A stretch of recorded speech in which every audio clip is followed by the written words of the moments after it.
All right, guys, here we are. I'm getting my first Moderna vaccine, stage 1.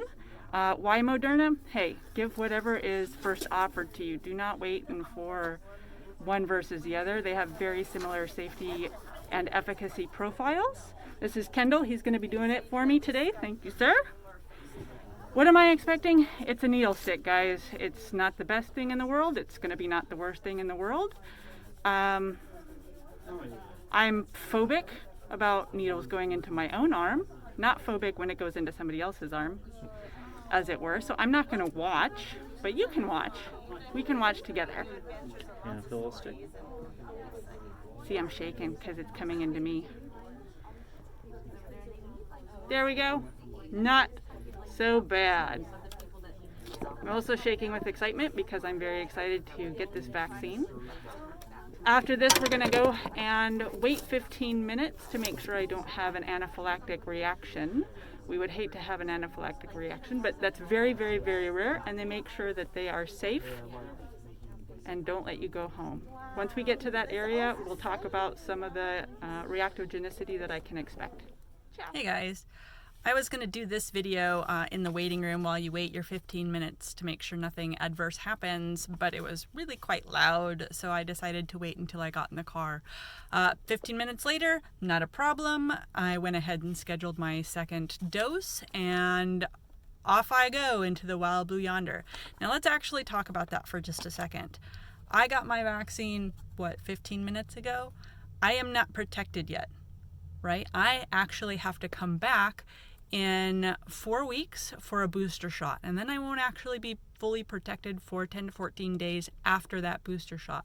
So I'm still going to wear my mask. I'm still going to physically distance. I'm still going to not gather. I'm still going to do all of the things that I did before so that I can protect myself in the interim and, of course, protect those around me. Over the next 12, 24, 48 hours, what can I expect from this vaccine? Well, let me tell you, first of all, as vaccines go, that one was real easy. You know, sometimes they can sting a little bit, but that one didn't sting going in. It was just a little needle poke. Got a little nervous when the needle was coming up on me, but you know, when you're an adult and these things are important, you just take the needle poke and go on with your life. I'm expecting maybe a little bit of a sore arm. Some people get a little bit of a sore arm. Maybe a little bit of muscle aches a little bit later. I might even have a little bit of a fever later. I have my Advil, I have my Tylenol. If such a thing comes up, I'll go ahead and take those to alleviate those symptoms. But it's going to be pretty mild, if anything at all. Most of the people I know that have taken this vaccine said that they didn't experience any of those symptoms. Now let's talk about what happens after I'm fully protected. All right, I come back in 4 weeks, get my booster shot. 2 weeks after that, I assume that I'm fully protected. And so it's just a big party, right? And no. So here's the thing.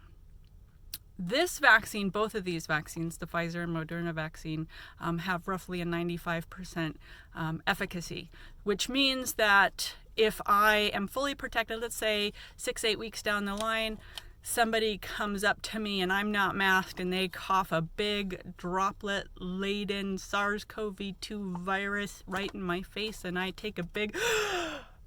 I'm reasonably sure that I'm not going to get symptoms of disease. But what is less sure right now, we don't have the data. Eventually we will have the data, but I'm not risking my family's life on that. What we don't know is if I become infected with SARS-CoV-2, even though I'm protected and I won't become ill with COVID-19, does enough of the virus replicate in my respiratory cells that I might be able to transmit to somebody who's not protected? Maybe. We don't know that right now. So after I'm fully vaccinated and fully protected myself, I'm going to continue to protect others by keeping my mask on. I'm not going to go out and breathe my droplet-laden air all over the place, and I'm going to continue protecting myself and protecting others up until we get this pandemic under control. It is not under control. So as soon as you're able to get the vaccine, get it. Don't wait for one versus the other. Get whatever's offered first. And buckle up, kids. There's a light at the end of this tunnel. Stay safe. Bye-bye.